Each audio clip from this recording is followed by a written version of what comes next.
मी बघा हे शेंगाचे वेल उपटून ठेवले, कारण की मी सकाळी बघितलं तर कुणीतरी एक वेल असा उपटून ढिला करून सोडला. लेकरांनी केला का कुणी केलं माहीत नाही. मग मला वाटलं चला आता सगळेच उपटीते, कुणीतरी उपटील, नाही तर उंदराने केलं का कोणी केलं, म्हणून मी आता हे सगळ्या शेंगा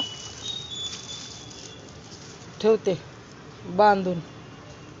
सगळ्यांना एक एक शेंग द्यायची मला, पोरींला, माझ्या लेकरांना, म्हणून बांधून ठेवते. लय अप्रूप वाटायले मला. मी जे केलंय नाही शेंगाचं लावलं होतं ते लय अप्रूपवाने वाटायले. तर हे 2 पोरी त्यांचे लेकरं त्यांना देणार आहे एक एक शेंग खायला. अहो तशा 2 किलो 5 किलो शेंगा आणून खाऊ घालू शकता, आपण बी खाऊ शकता. पण ही माझ्या हातानं मी लावलंय, पाणी घातलंय, आणि असं एवढ्या शेंगा आल्या ती मला लयच भारी वाटायला लागले.